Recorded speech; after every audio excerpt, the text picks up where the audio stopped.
Alhamdulillahi ala ihsanih wa syukru lahu ala taufiqi wa imtinani. Asyhadu an la ilaha illallah wahdahu la syarika lahu ta'ziman li sya'nihi wa asyhadu anna Muhammadan abduhu wa rasuluhu da'i ila ridwanihi. Allahumma shalli alaihi wa ala alihi wa ashabihi wa ikhwani. Amma ba'd. Bapak-bapak, ibu-ibu, rekan-rekan dan adik-adik sekalian yang dimuliakan Allah Subhanahu wa taala. Alhamdulillah pada kesempatan pagi hari ini Allah taala izinkan kita semua untuk berkumpul di satu rumah di antara rumah-rumah Allah taala ini di Masjid Ar-Rahman di Romogo ini untuk sama-sama kita menunaikan kewajiban kita selaku kaum muslimin dan muslimat, yaitu sholat subuh yang disambung dengan alhamdulillah ini ada kesempatan untuk taklim, untuk mendengarkan ayat-ayat Allah dan juga hadis Nabi, menuntut ilmu, yang mana belajar agama ini merupakan salah satu kewajiban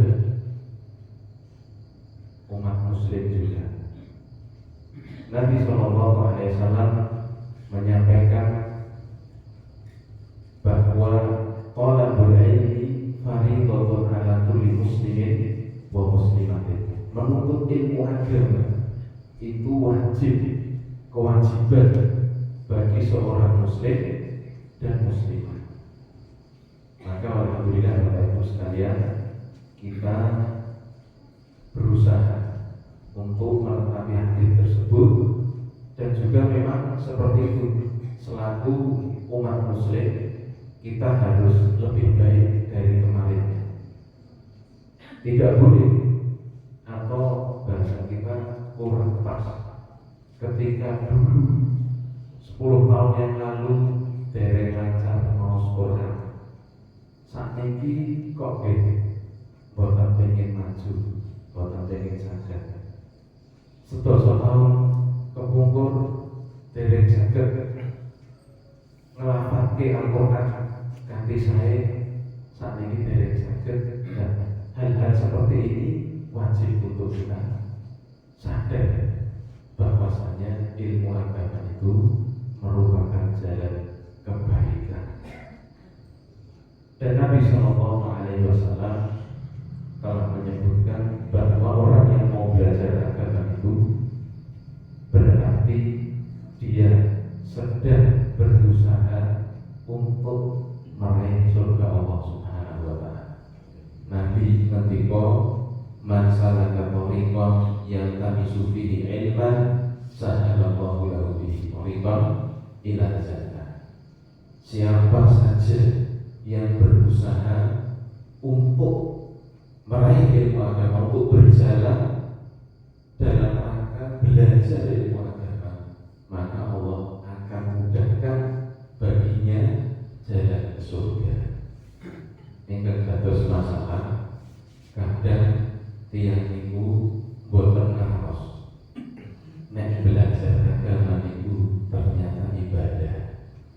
Better gitu Bapak Ibu kalian sholat siang, mungkin menawi panjenengan sholat panjenengan siang niku merasakan panjenengan lebih ruku sujud napa poso kenging sing ngantos dalu niku merasakan panjenengan lebih ibadah. Tetapi kalau duduk di majelis ilmu, wah ini jane ibadah banget. Nah maka disebutkan oleh Nabi SAW, karena menuntut ilmu agama itu kewajiban, berarti belajar agama itu kewajiban. Ampun kalah Bapak Ibu kalian itu jauh. Nah untuk urusan dunia kita ngejar S1, S2, S3, S2, wah niku ngantos sawah disate, biaya tidak mau dikejar. Tapi ini uang bukan mau sekolah sing leres gratis malah ada buat nanti PPA di rumah itu les apa orang biayanya wis itu malah sampai itu. Tapi disponsori dicaosi manuk, uang sosial dicaosi bungkusan, boten dulu. Nah itu, ini sedangkan alhamdulillah Bapak Ibu kita bisa berkumpul di masjid ini salah satunya untuk saling menasihati kebaikan, saling menasihati dalam benar. Boten kula niku paling pinter tapi boten kula badhe nguyai sedulur, tetapi ini bisa di antara kewajiban umat muslim saling menyampaikan nasihat dan kebaikan. Bapak Ibu ingkang dimuliakan Allah Subhanahu wa taala, pada kesempatan yang singkat ini pun saya sadari basa kula sampur-sampur nggih. Niki teng mriki kula badhe ngaturaken sedherek masalah tentang doa. Masalah tentang doa. Kenapa ini saya ambil? Ya karena mungkin jarang napa kula saged beribadah wonten Bapak. Kula niku tiap hari ini jajan ke Solo. Lah nyambut gawe ke pondok pesantren niku kan sambil itu Boyolali. Nah, terus saya beri mau jam 3:30 ya. Nah ini kan kok pilih jarang-jarang apa-apa, jarang-jarang saja mengunjungi Bapak Ibu sekalian. Nah di sini ada satu tema yang ingin saya aturkan spesialnya untuk diri saya pribadi dan umumnya untuk jamaah sekalian, semoga menjadi kebaikan bagi kita bersama. Bapak Ibu yang dimuliakan Allah Taala, Allah ketika akan wonten surat Ghafir ayat 60. Allah mengatakan, wa qala rabbukum ud'uni astajib lakum. Innal ladzina yastakbiruna 'an ibadati sayadkhuluna jahannama dakhirin. Allah ketika berdoalah kepadaku, pasti aku akan kabulkan. Sesungguhnya orang-orang yang sombong, yang tidak mau berdoa kepadaku, justru mereka itulah yang akan masuk neraka dalam keadaan hina. Bapak Ibu, non sewu para ulama nanti kok, termasuk Imam Ibnu Katsir rahimahullah, bahwa ayat ini dengan tegas Allah menyuruh kita minta doa kepada Allah Subhanahu wa taala. Kenapa? Kalau justru kita tidak minta kepada Allah, malah Allah akan marah kepada kita.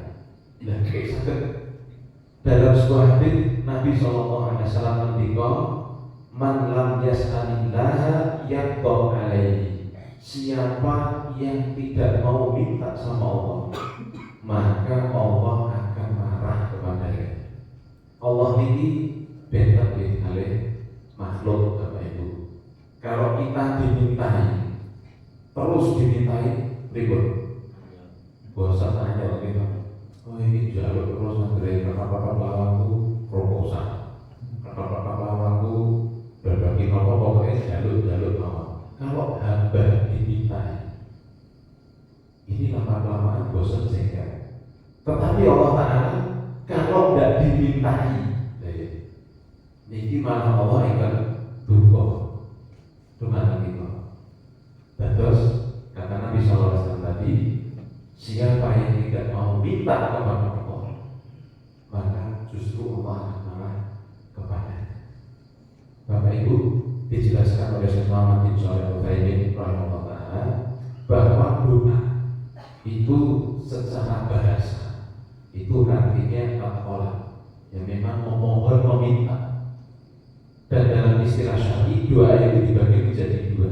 Satu doa ibadah, dua doa masalah. Doa ibadah itu apa? Doa ibadah dirumuskan para ulama. Nah ini pun ad-du'a'u bilisanil hal, yaitu berdoa dengan perbuatan. Dan sedangkan ibadah dengan sholat, ini kan ini dengan nyembah Allah, dekatkan diri pada Allah. Jenengan tidak haji, jenengan tidak umroh, jenengan ibadah, niku ini mendekatkan diri pada Allah, minta pahala, menjauhi neraka. Itu semua dalam terminologi syar'i namanya doa. wajib hanya kita berikan kepada Allah SWT. Karena apa? Karena kalau ada yang sampai beribadah kepada selain Allah, ini hukumnya syirik. Ya, orang ibadah kepada selain Allah, ini hukumnya syirik. Dan ibadah ini apa ya Bapak Ibu? Bukan ibadah itu sholat malam. Tapi di antara ibadah yang paling besar itu adalah doa itu sendiri. Ya, kata Nabi SAW, doa umumul ibadah. Doa itu adalah inti dari ibadah. Menurut saya kalau tahu sih contoh yang kafir. Ketika ada orang dia minta sama Allah, ya Allah kami rezeki ya Allah yang kata dan seterusnya. Tapi di saat yang bersamaan, menurut saya dia juga nyuwun tenggene sing bawah rasa. Kula panen iki kersane gampil nyuwun kula ing bawah rasa daerah iki kula digambelaken urusan kula. Jadi dia itu doa sama Allah, tapi juga doa kepada selain Allah. Apa menurut saya ngambil oleh golek iman laut gitu. Nah di situ doa kepada Allah, ya Allah, kula ajak laut ya Allah, paling segini kata.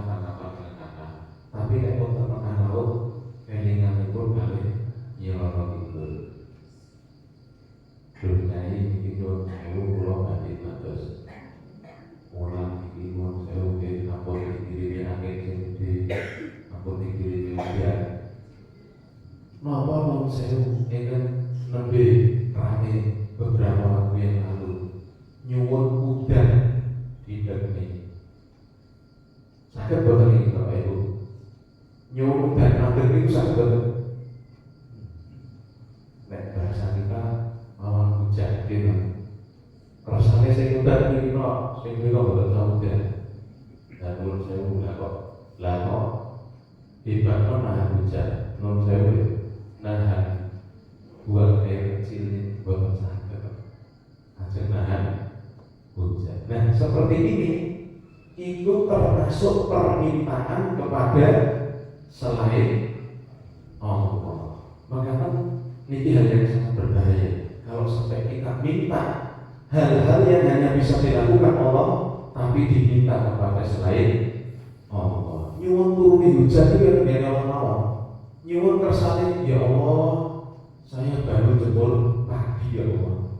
Kok turun mungkin yang berjalan ini pun juga Allah langsung ampun malah muda. Sinten yang saja kita ada telepon, linting, pakai telepon. Sinten saya kalau soal hujan terus pakai hujannya baru. Hal ini namanya dia doa ibadah kepada selain Allah Taala. Yang kedua, doa itu namanya doa masalah, yaitu doa permintaan. Semua permintaan hajat kebutuhan kita hanya boleh diberikan kepada Allah semata. Bapak Ibu, di sini tadi Nabi SAW, tapi Allah Subhanahu Wa Taala jika udhuni astajib lakum. Kata para ulama, kita itu seorang muslim. Kalau berdoa sama Allah, pasti Allah akan kabulkan. Ini sing dadi masalah. Ternyata bentuk pengabulan Allah terhadap doa itu wonten tiga. Wonten kene Bapak Ibu tiga. Dari ini pun Nabi SAW ngendika yustajabu ma min muslim yad'u Allah bi da'watin laisa fihi ithmun wala qati'atu rahim. Tidaklah ada seorang muslim, seorang yang beragama Islam, lalu dia doa kepada Allah Subhanahu Wa Taala, dan di dalam doanya itu tidak mengandung dosa dan tidak mengandung pemutusan silaturahmi. Menurut saya doa mengandung dosa itu berikut. Contoh doa wong jelek, ya Allah kok bulan kae jengkel ketika mendoke motorannya mobilannya ya Allah kayak tabrakan. Jadi ini doa kejelekan mengandung dosa, ya. Atau yang kedua doa dengan memutus silaturahmi. Ya Allah, guru-guru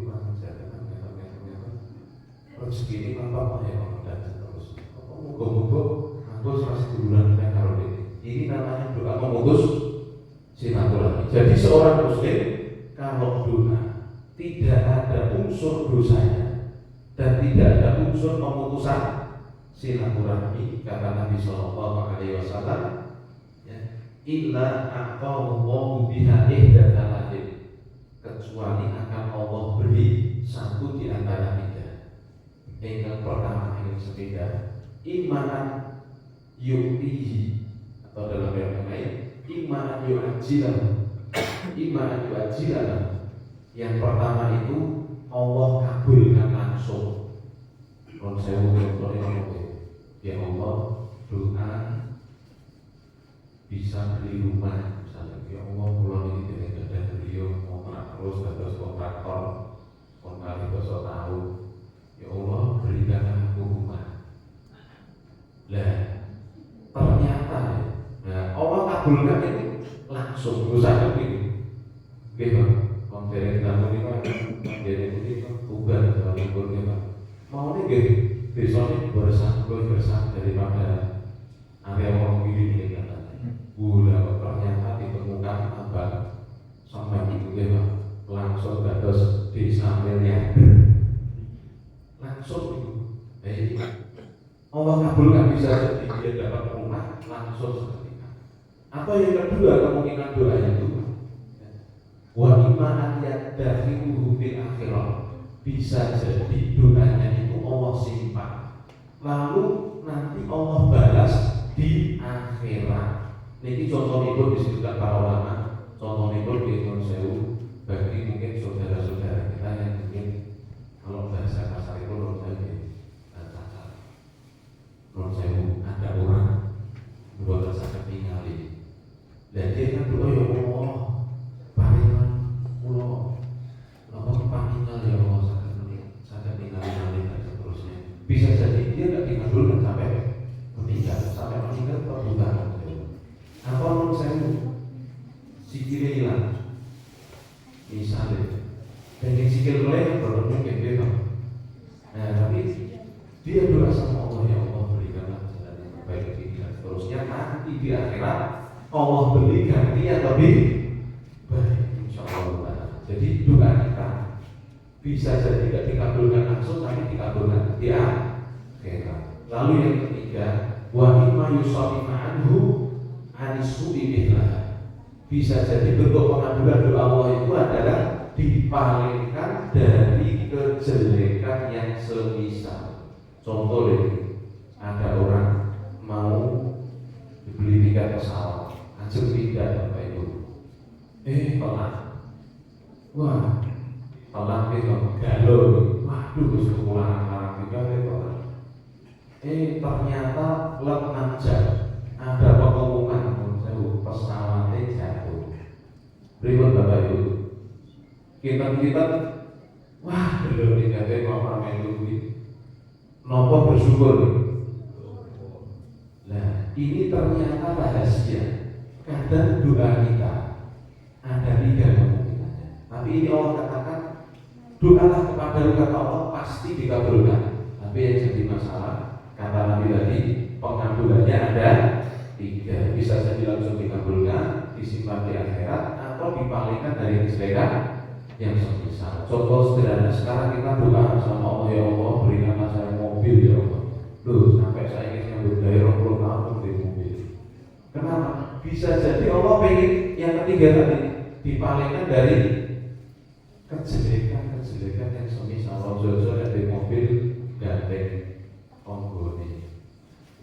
Maksudnya ketika gitu, jojo dari mobil mah biaya begitu.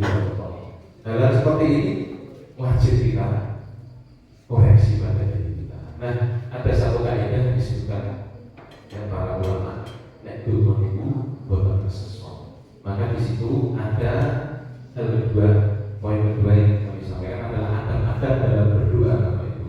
Dan terus tadi kan Allah mendorong nek doa itu mesti dikabulkan. Yang jadi masalah kita itu minta sama orang saja, nggak ke bapak kamu betul. Kita misalnya anak kita jalur ini Pak, jalur ini, wah kita dosa kurang ajar kan, insya Allah lebih kabulkan Bapak. Dan kita sama Allah dulu jalur dikabul ini boten ngangge apa roh. Maka disebutkan para ulama di antaranya dari saya katakan di antara bentuk rangka doa itu yang pertama hadap kiblat. Jadi kalau kita pengen berdoa hadap kiblat menengadahkan tangan. Dan ternyata disebutkan oleh Imam Ibnu Al-Bani cara doa itu tangannya dari dua, tangannya dihadapkan ke atas ke langit begini. Lalu yang kedua tangannya dihadapkan ke belakang begini. Nah, gitu. Nah, ternyata di doa Nabi Islam menurut saya itu ada sebagian Nabi dalam begini. Nah, ini bagaimana? Nomor tenggiri dulu ini bagaimana? Tapi kata itu rusak begini atau begini, menghadap kiblat terus kita syukur-syukur sudah menghadap kiblat langsung di Mekah itu. Yang kedua, doa itu ternyata harus pakai suara lirih. Dalam sebuah hadis Nabi mengatakan kalian itu tidak menyeru Tuhan yang mulia. Tidak boleh bagi kalian doa kok bengok-bengok. Maka dalam Al-Quran Allah Subhanahu Wa Taala berkata, "Ud'u rabbakum tadarruan wa khufyatan, innahu la yuhibbul mu'tadin." Minta doa kepada Allah itu dengan penuh kekhusyukan dan suara yang pelan lirih. Terus buat sahabat Bapak Ibu, dongo ada setiap nyanyi, dongo kok ngangge rokok, pola. Kenapa sih itu? Citra atau pola-pola ini bukan khusyuk Bapak Ibu. Maka kalau ada doa, atau minta kepada Allah atau minta berkata Allah dan seterusnya kok citra bengok-bengok ini tidak benar. Maka yang benar berikut khusyuk tadarruk. Kemudian yang ketiga, tata krama doa itu adalah yakin doanya dikabulkan. Nabi SAW nanti ngendika, la yaqul ahadukum Allahumma firli in syi'ta, Allahumma arhamni in syi'ta. Jangan sampai salah seorang dari kalian kalau doa sama Allah itu doanya ngendika yang ya Allah ampunilah aku jika Engkau mau ya Allah. Ya Allah rahmatilah aku jika Engkau mau ya Allah. Ya Allah kasih rezeki aku kalau Engkau mau ya Allah. Kalau Engkau berkenan ya Allah. Ini ternyata banget sahabat Ibu. Kata Nabi lihat sini masalah nek donga niku kedah yakin meletakkan tujuan permintaannya. Tidak boleh orang kok ya Allah punya aku jika kasih rezeki mau. Ini disebutkan para ulama. Artinya kita malah remeh ya Allah. Kok bisa? Kan kayak manusia kan begitu. Pak, kalau saya pinjamnya itu 200 juta yang salah saya buat sama gitu. Ini kan kita kalau sama manusia. Tapi kalau sama Allah tidak boleh gitu. Kita harus yakin ya Allah saya minta 200 juta ya Allah. Bulan ini saya harus bayar sekolah anak saya ini harus selesai ya Allah. Berikan saya ya Allah. Seperti Fa'in Allah la mubihah. Karena Allah itu tidak ada yang memaksanya. Ya, jadi kita kalau mau doa ada yang ketiga apa itu yakin doanya dikabulkan. Lalu yang keempat ini yang penting, hatinya hadir. Doa itu piyantun sing donga niku nggih tekan kertas dene donga nopo. Karena Nabi sallallahu alaihi wasallam mengatakan la yustajabu Allahu an qalbin ghafilillah. Allah tidak akan mengabulkan doa dari orang yang hatinya lalai kepada Allah. Kita yang ada kiblat, kita donga, kita pikir, tapi hatinya melayani kemana-mana. Pikirannya tertutup. Kita yang lain kecil, tapi pikirannya tertutup. Nah seperti ini doa tidak dikabulkan. Kemudian yang kelima, bahwasanya ada doa itu adalah di antara yang paling utama adalah mengucapkan sholawat sebelum meminta. Jadi doa itu yang pertama puji Allah dulu. Kalau ngajak doa minimal dengan sebut alhamdulillah rabbil alamin. Alhamdulillah. Kalau misalnya lebih panjang alhamdulillah rabbil alamin, dan terus yang memuji Allah. Lalu yang kedua ucapkan sholawat dulu. Allahumma sholli ala Muhammad Muhammad wa ala Muhammad Rasulullah Ibrahim sampai akhir. Atau kalau nggak bisa minimalnya sebut Allahumma sholli ala Muhammad. Ya kenapa? Kata Umar bin Khattab radhiyallahu anhu, "Ad-du'a'u mu'allaqun baina samai wal ardi ma lam yusami sholat." Doa itu tergantung mauquf, tertahan antara langit dan bumi. Kalau seorang hamba tidak mau menyebutkan sholawat kepada Nabi, tapi bukan perlu gitu. Mungkin setiap pengen doa sholawat rame-rame itu bukan perlu. Gambil itu sendiri. Satu, muji Allah sendiri. Dua, baca sholawat sendiri. Tiga, menyebutkan doanya. Empat, penutup. Dan yang ketiga akan dikabulkan. Maka ini ada 5 yang juga saya sampaikan saat tata krama untuk doa kepada Allah Taala. Sepeda Allah Bapak Ibu menghadap kiblat. Kedua, yakin kalau doanya dikabulkan. Yang ketiga, suaranya lirih, tidak teriak-teriak, khusyuk. Yang keempat, hatinya hadir, khusyuk. Lalu yang kelima, nyebut sholawat kepada Nabi. Kemudian Bapak Ibu, perkara ketiga yang ingin kami sampaikan adalah penolak doa. Penolak doa. Ternyata doa itu bisa tidak diterima. Faktor utamanya 2. Disebutkan di antaranya Syekh Muhammad bin Shalih Al-Utsaimin. Faktor pertama doa tidak diterima itu adalah tergesa-gesa. Soalnya kalau bahasa Jawa berbeda, tergesa-gesa. Orang tergesa-gesa dalam doa. Ini ternyata membuat doanya tidak diterima. Pripun sih tergesa-gesa dalam doa itu? Kata Nabi SAW, yustajabu lil abdi ma lam yastajil. Doa dari seorang hamba itu akan dikabulkan Allah Ta'ala selama dia tidak tergesa-gesa. Nah, kata sahabat, pripun caranya Nabi kok doa tergesa-gesa maksudnya? Ya mulu qada autu kada wa kada, qada autu kada wa kada, walam yastajil. Aku wis donga ngene, wis dewa ngono ora tau dikabulke. Aku wis jaluk ini, jaluk ngono ora dikabulke karo.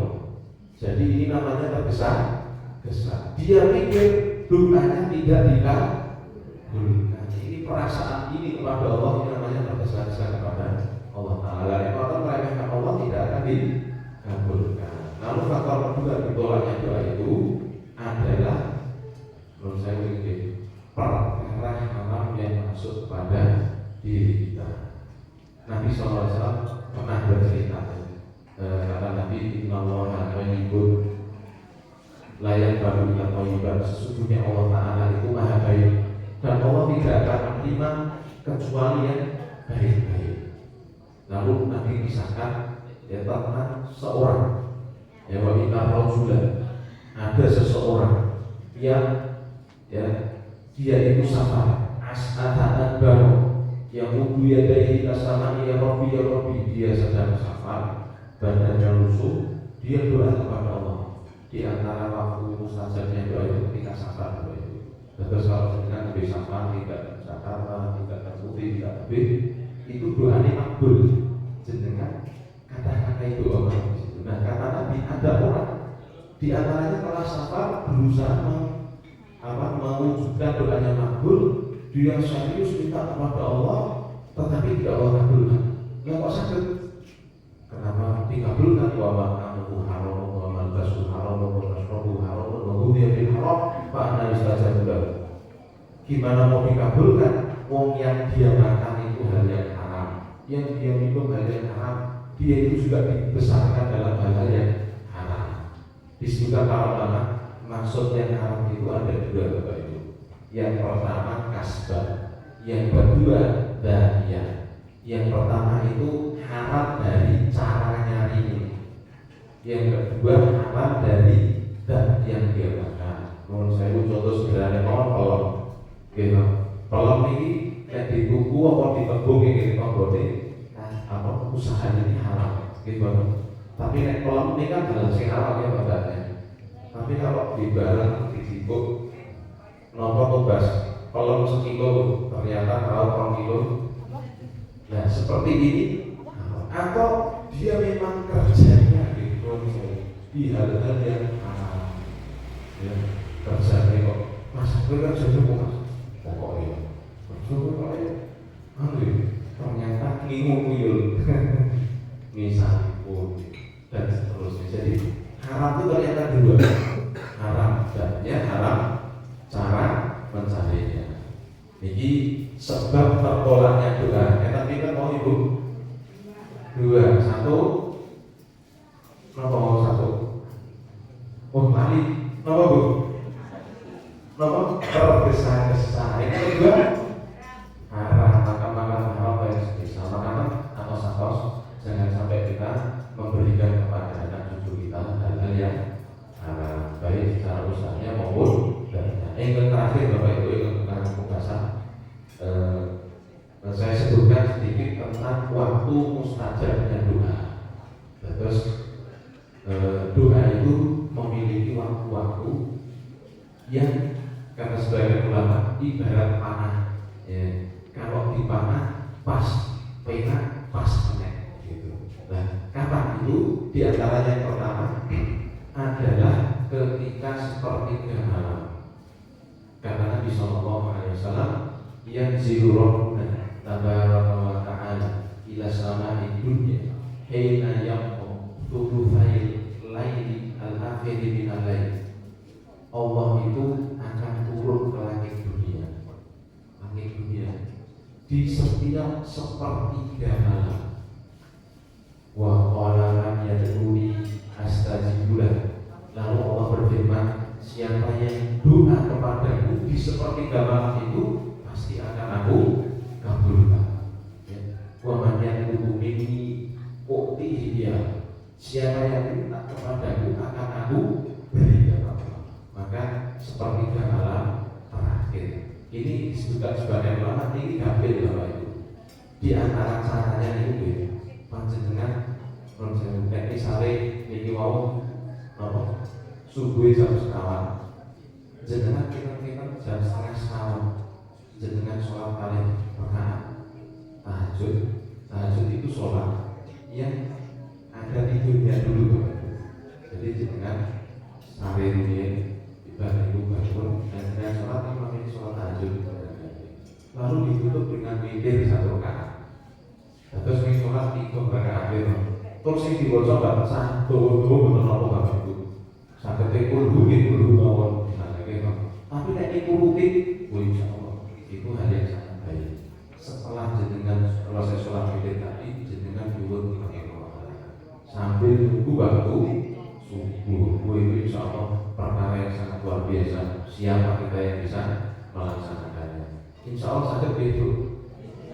Nah, mungkin kondur saking ini tidak ada sekian beda.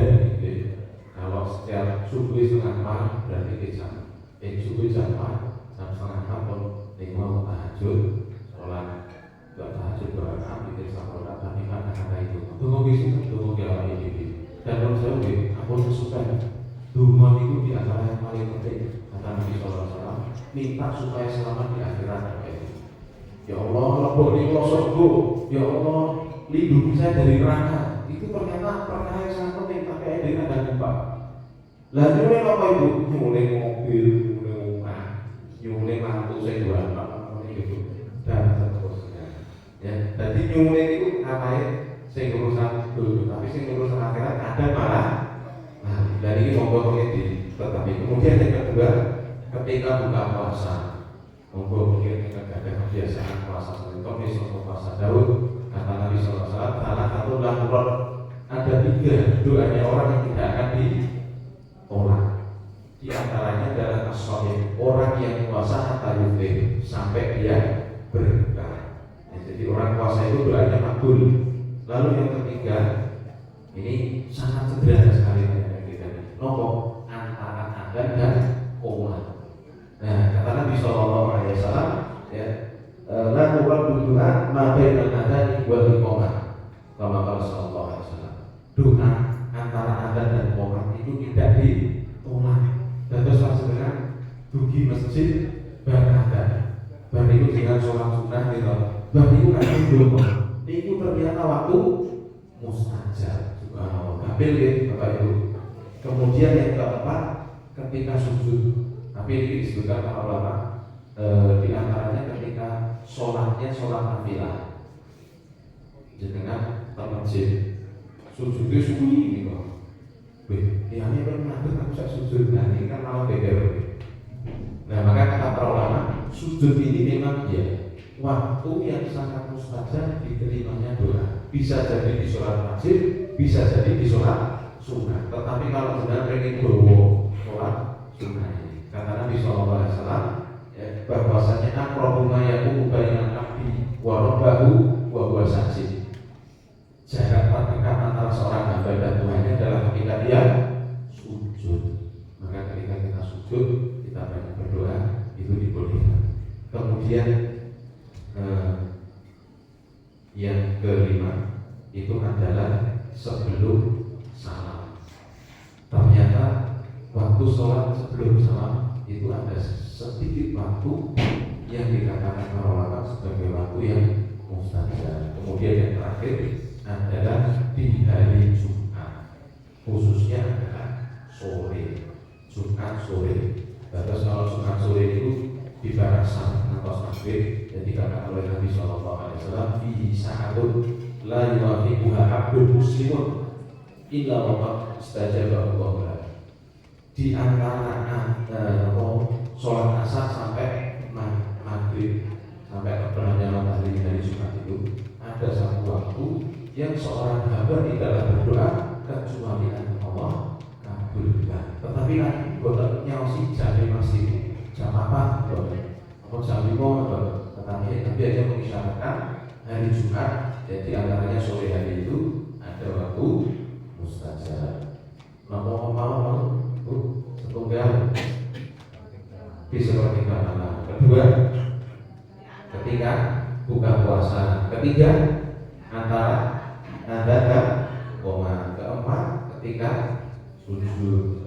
Kelima, sebelum salam. Keenam, ketika sunnah. Dan terakhir bonusnya lagi adalah ketika safar. Itu ada safar. Itu diantara waktu yang sangat mustajab untuk doa. Panjenengan ampun isi safarnya dengan perkara-perkara sing neko-neko. Safar malah musik sudah sebelum tapi tidak pas safar, itu malah layai dulu, gitu. Nah, maka coba kalau kita safar, kita perbaiki safar kita, itu waktu yang sangat pas untuk dikabulkan doanya. Maka Bapak Ibu mungkin yang bisa saya sampaikan, semoga Allah Subhanahu Wa Taala memberikan taufik pada kita semua untuk bisa menyembah Allah dengan baik, dan semoga Allah Subhanahu Wa Taala memberikan taufik pada kita semua untuk mau berdoa kepada Allah Subhanahu Wa Taala semata, dan semoga Allah Subhanahu Wa Taala kabulkan doa-doa kita, dan semoga Allah Subhanahu Wa Taala telah mengumpulkan kita semua di surganya. Karena kata Nabi SAW, kullu ummati yadkhuluna al-jannata illa man aba. Semua umat Islam itu akan masuk surga kecuali yang tidak mau masuk surga itu. Apa ada orang yang tidak mau masuk surga? Kata Nabi, man ata'ani kafala jannah wa man asani kafala nar. Siapa yang mau taat kepada Nabi, dia yang akan masuk surga. Siapa yang tidak mau taat kepada Nabi, itulah yang pilih jalan yang neraka. Maka semoga Allah Subhanahu Wa Taala kumpulkan kita semua di surga yang telah insyaallah taala. Demikian yang saya sampaikan. Kita akhiri dengan kafaratul majlis. Subhanallah wa bihamdihi, asyhadu an la ilaha illa anta, astaghfiruka wa atubu ilaik. Wa ta'ala kirana pun ala ta'ala pun wa ta'ala